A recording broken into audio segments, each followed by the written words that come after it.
think we are live now. All right, everybody. What up? Welcome. So, yeah, we've had a pretty fun 24 hours. We went into the mountains in a place called Elandskloof. Yeah, a primal hike. And we found a waterfall, and we hung out in the waterfall, jumped around, made some weapons, threw some rocks around. Pretty savage. It was pretty sick. Yeah. And then we drove from Elandskloof Farm, which is a place that hosts, I think, the greatest festival I've ever been to, called Origin Festival. And then we've come here to Hout Bay, and we found this little corner. This is like a YouTube background with it. We got the UV rays for the plant. Little pink lighting. Pink lighting here. Yeah, it's great. This reminds me of the place in Copenhagen where they have pink light. This is actually Huberman approved lighting. Yeah, this is like a little podcast. Yeah, this is a little podcast station. Yeah. We're getting a Huberman lighting. Huberman. There's some freaking godly wind outside. Yeah. It's just terrifying wind. It's so windy that your eyelids can flap. Like that's when you know it's windy in Cape Town. Is when your eyelids start removing themselves from your eyes. That's when it's really dangerous as well because the sand can whip in. There's a woman just whipping out of the ocean. You know, one of the coolest observations I've had here is the people actually go in the ocean even though it's cold. Every morning, some people starting their day. Their definition of cold is very different to everyone else's. Yeah, exactly. Yeah. Thank you. Thank you so much. With ice and lemon with these? You want? I'm okay. I'm alright. So much. Yeah. Cheers. Thank you so much. Cheers. Yeah, so we're in this cafe and we found basically the inbuilt podcast station. That's it. And we're just playing with the iPad stuff. Oh mate, this is One Republic. Oh, they played somewhere? They played at my friend's birthday. And I wouldn't say One Republic is necessarily the style of music that I love.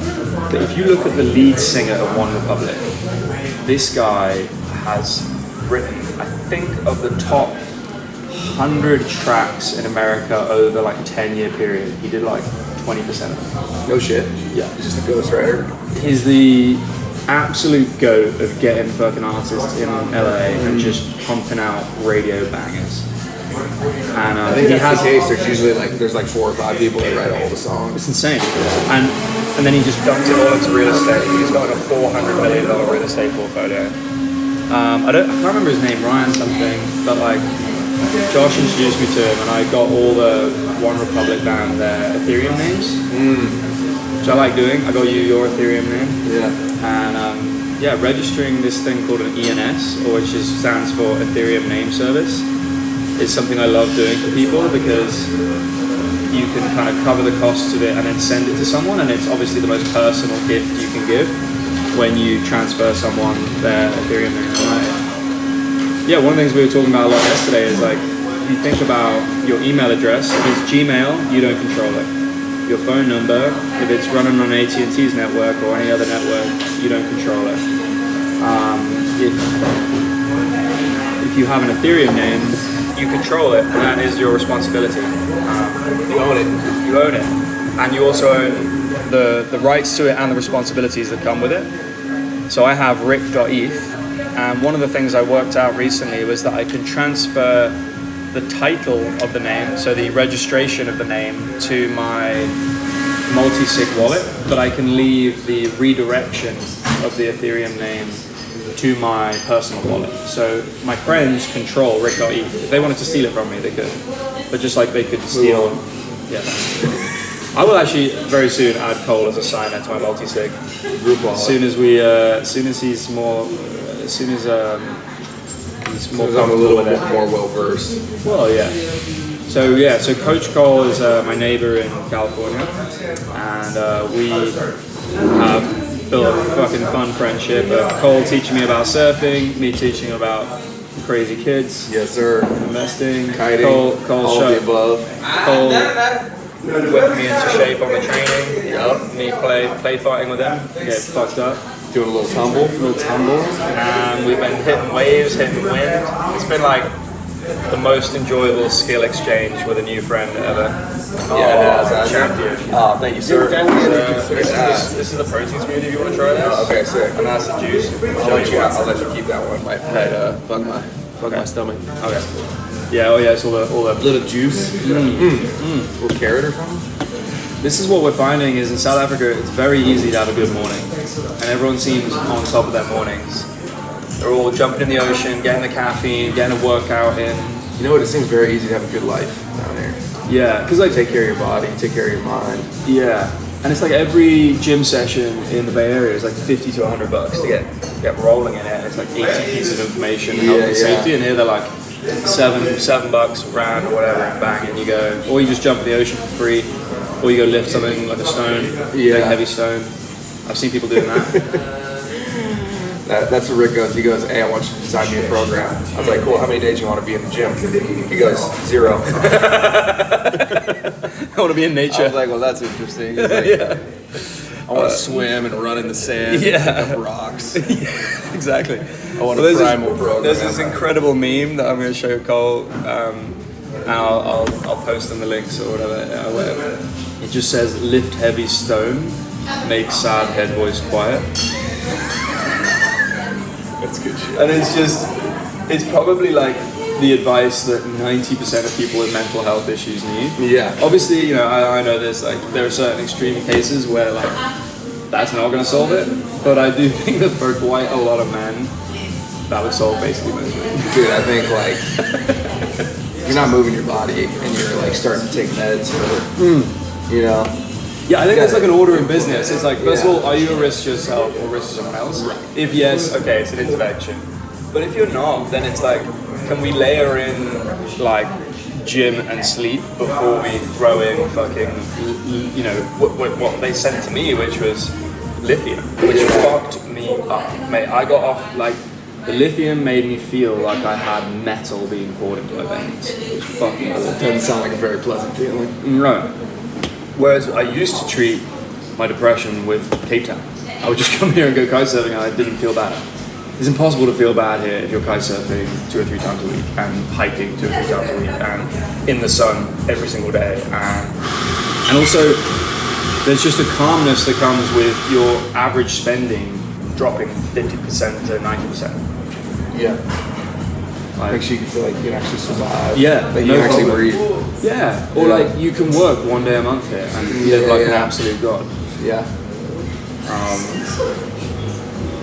Now, well, it's also cool to like be able to go with your friends and like be like, oh, you have no problem being like, oh, I'll cover the bill. Yeah. Because like you're not going to having to eat ramen for the next week. We ordered like 18 dishes at $40. one place, and the whole meal for all of us was like $90. Yeah, and that was at a fancy hotel with a big spread. Mm-hmm. You go to like a local place, it'd be like $8. Yeah, it's cool. Yeah. So one of the things we've been thinking about doing is doing a little exchange program, so we get founders and ambitious people from California and come and show them the Cape Town spirit a little bit, and then take some of these kids that are over here in Cape Town and show them what happens in California when we trust basically fucking 20-year-olds with millions and millions of dollars.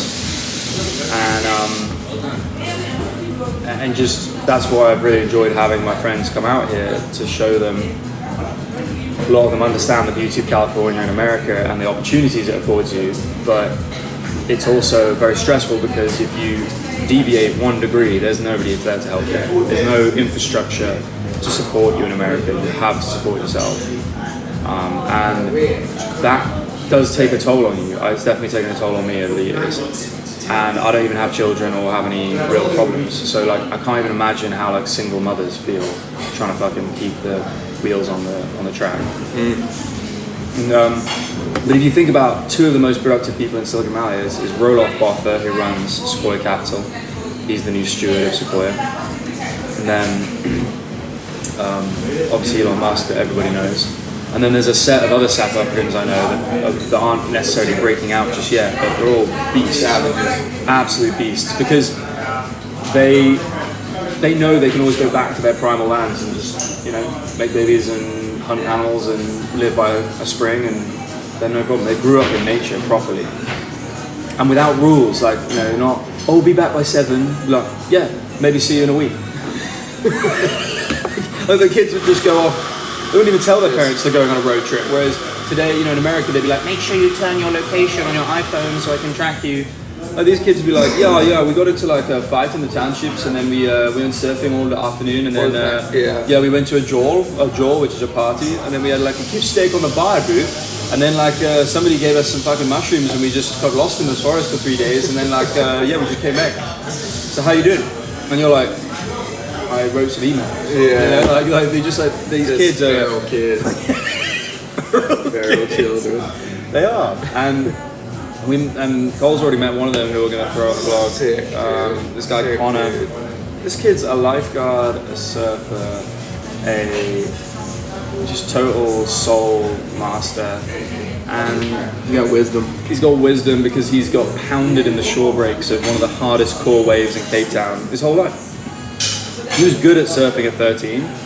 He was very good at 17, and now he is a complete weapon. And I've thrown him some kites, and like it's like watching a young Jedi, like the full potential just take to something. He came and like sat on the beach and meditated and studied me, and he goes, I think I understand how to do it. Like 3 sessions on his own, and he's already ripping.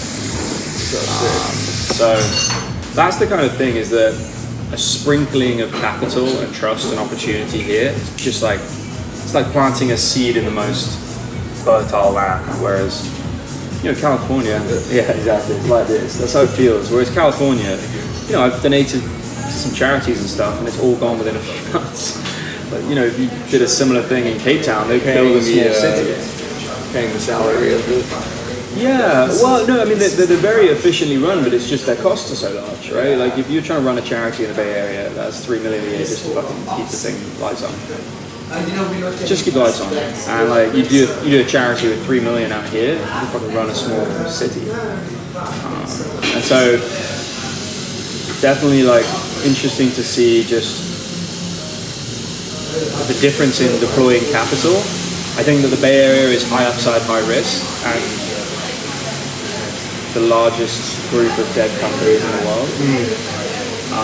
And then Cape Town has no trust and no upside. You know, everybody like is terrified that they're going to get fucked over by everybody, and I think that is terrifying for entrepreneurs out here.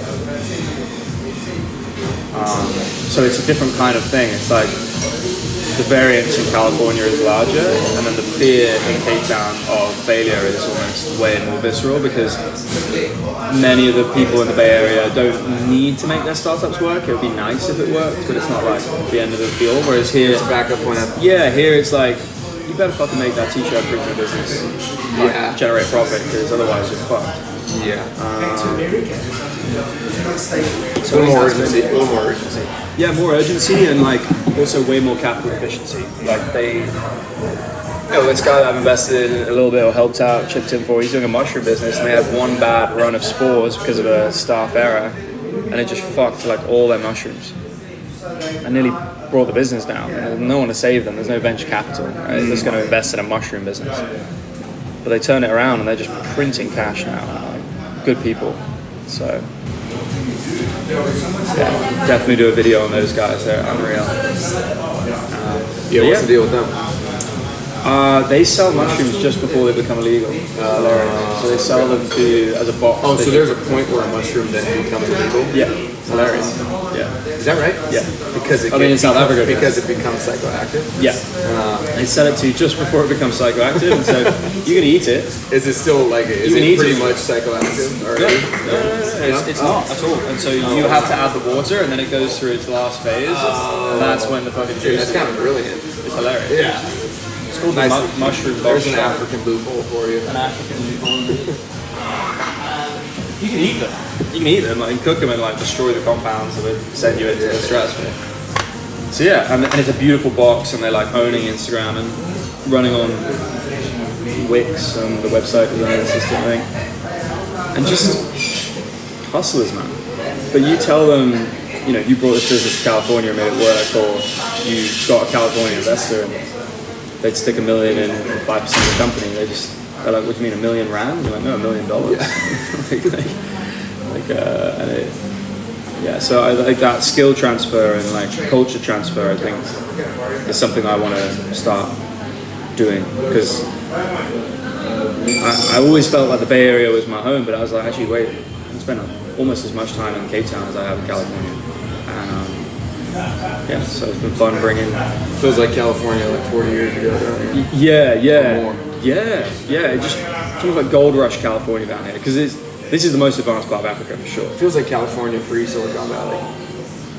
That's a great way of putting it. It's like tech is just starting to get a grip here. Tech is just starting. It hasn't taken over. Yeah. It hasn't homogenized it. Yeah. And like this whole place runs on Android and WhatsApp. It's insane.